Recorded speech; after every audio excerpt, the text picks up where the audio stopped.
नमस्कार मित्रांनो, लग्नानंतर महिलांनी माहेरी जास्त दिवस का थांबू नये? कारण समजल्यावर वाटेल आश्चर्य.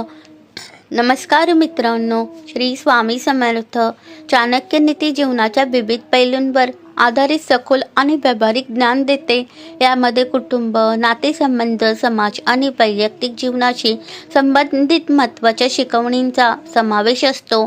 चाणक्यांच्या मते विवाहानंतर महिलांनी दीर्घकाळ माहेरी राहणे कुटुंब आणि समाजासाठी अनुकूल मानले जात नसे. यामागे अनेक सांस्कृतिक, सामाजिक आणि मानसिक कारणे दिली गेली आहेत.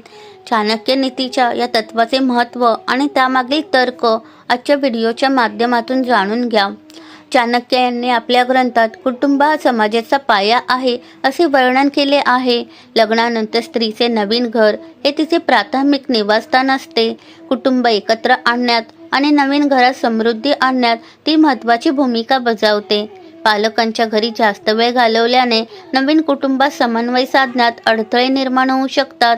चाणक्य नीतीनुसार लग्नानंतर स्त्रीने आपल्या नवीन घरातील परंपरा, प्रथा आणि जबाबदाऱ्या स्वीकारल्या पाहिजेत. दीर्घकाळ माहेरी राहिल्याने यामध्ये व्यत्यय येऊ शकतो, ज्यामुळे नवीन नातेसंबंधातील संतुलन राखण्यास अडचणी येऊ शकतात. जुन्या काळातील स्त्रिया आपल्या पालकांच्या घरी जास्त वेळ घालवत असतील तर तो समाजात चर्चेचा विषय होऊ शकत असे. याचा परिणाम केवळ स्त्रीवरच नाही तर तिच्या कुटुंबाच्या प्रतिष्ठेवरही होऊ शकतो. महिलांनी अशा परिस्थिती टाळल्या पाहिजेत असे चाणक्य मानत होते. आजच्या काळात जिथे महिलांना वैयक्तिक स्वातंत्र्य आणि करिअरला प्राधान्य दिले जाते, तिथे हे धोरण काळानुरूप बदलण्याची गरज आहे. चाणक्य नीतीचा मुख्य संदेश आजही प्रासंगिक आहे, ज्यानुसार नातेसंबंध मजबूत करण्यासाठी नवीन घराला प्राधान्य दिले पाहिजे. चाणक्य नीतीची कल्पना कुटुंब आणि समाजात संतुलन राखण्यावर आधारित आहे.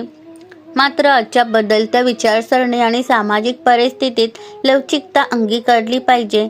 लग्नानंतर स्त्री तिच्या माहेरी किती दिवस राहते हे तिच्या वैयक्तिक परिस्थिती आणि आवडीनिवडींवर अवलंबून असते. असे असले तरी नातेसंबंध मजबूत करणे आणि नवीन जबाबदाऱ्यांचे पालन करणे हा प्रत्येकाच्या जीवनाचा एक महत्त्वाचा भाग असावा. हा चाणक्यांच्या या उपदेशाचा सार आहे. धन्यवाद.